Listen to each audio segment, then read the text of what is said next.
कोई किताब खोल करके दिखाए। साफ पानी जहां भी बह रहा है वो परमात्मा की देन है, कुदरत की नेमत है, हमारा जीवन है। उसको बिगाड़ने का अधिकार किसी भी व्यक्ति को नहीं है, किसी संस्था को नहीं, किसी समाज को नहीं, किसी सरकार को नहीं, किसी धर्माचारी को नहीं, किसी को नहीं।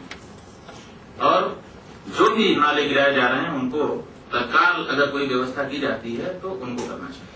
अब जब वो गंदा पानी घूमने लगेगा, अभी तो क्या है कि एक ट्रीटमेंट हो रहा है, एक उसकी व्यवस्था है कि कुछ नहीं होगा, कोई ट्रीटमेंट प्लांट नहीं होगा तो कम से कम वो मिलकर के बह तो जाएगा ही, हमारे शहर से तो दूर हो ही जाएगा। मालगाड़ी तो चल रही है, गंदे पानी की मालगाड़ी, तो उसमें लग जाएगा और यहाँ से दूर हो जाएगा, फिर हम तो निश्चिंत हैं, देखा जाएगा। तो सबसे पहला जो काम होना चाहिए, अगर होना चाहिए, तो ये कि इन दोनों को हम सेपरेशन, एक दीवार खड़ी करें कि गंदा पानी अलग होगा और साफ पानी अलग होगा। अगर हम ये कर सकते हैं तो जब वो पानी यहीं घूमने लगेगा, दिल्ली का गंदा पानी दिल्ली में जब घूमने लगेगा, तो आप चाहे कोई, चाहे वो धार्मिक हो, चाहे राजनीतिक हो, चाहे जो जिस भी क्षेत्र का व्यक्ति हो, जब उसके घर में सीवर लाइन खराब हो जाती है तो सब काम छोड़ करके उसको ठीक कराता है। जब उसके शहर में खराब हो जाएगी तो शहर वाले उसको करेंगे ही, कुछ न कुछ कर लेंगे, अपना निकाल लेंगे रास्ता।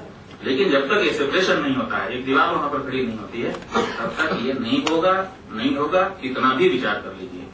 तो अगर सचमुच कुछ करना है तो सबसे पहले गंदे पानी और साफ पानी के बीच में एक दीवार खड़ी करने की जरूरत है। और अगर इसको कर दिया जाता है तो हमारे ख्याल से नदियां भी खूब अच्छे से बहने लग जाएंगी और गंदा पानी का ट्रीटमेंट भी होने लग जाएगा, क्योंकि वो जरूरत हो जाएगी, प्रायोरिटी हो जाएगी। और प्रायोरिटी में जब कोई चीज आ जाती है तो हो ही जाता है। बात यह है कि ये कहा जाता है कि गंगा राष्ट्र नदी, लेकिन एक बात जो बहुत ध्यान करने की है, हमको आप लोगों ने बुलाया है, पूज्यपाद ज्योतिषपीठ और द्वारका शारदा पीठ के जगतगुरु शंकराचार्य जी महाराज के शिष्य और प्रतिनिधि होने के नाते हम यहाँ आके बैठे हैं। शंकराचार्य जी तो वो हैं, हम शंकराचार्य नहीं हैं। यहाँ लिखा भी गया और बोल भी रहे हैं हम लोग। हम जैसे शेर का बच्चा शेर होता है, गाय का बच्चा गाय होता है, वैसे शंकराचार्य का शिष्य होने के नाते भले आप कह लें, लेकिन शंकराचार्य जी महाराज वही हैं, उनके प्रतिनिधि के रूप में यहाँ आकर के हम बैठे हुए हैं। लेकिन गंगा को राष्ट्र नदी घोषित कर दिया गया, संतों से अपेक्षा की जाती है, लोग ये कहते हैं कि ये किया जाए, लेकिन जब गंगा के राष्ट्र नदी में रहने का जो विज्ञापन छापा गया है केंद्र सरकार की ओर से, उसमें कहा गया है कि गंगा का आर्थिक, भौगोलिक, सांस्कृतिक और जाने कौन कौन सा महत्व है, लेकिन एक शब्द है कि धार्मिक इसका महत्व है, इस शब्द को उसमें नहीं गिना गया है।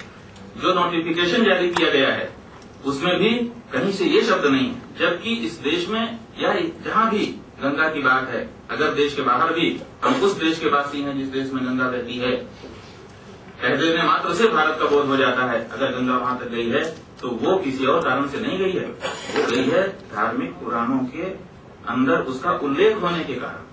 और जब उसका इतना धार्मिक महत्व है, गंगा के बारे में लोगों की धारणा, आस्था जुड़ी हुई है, तो फिर इस शब्द का परिगणन उस वाक्यावली में क्यों नहीं किया गया?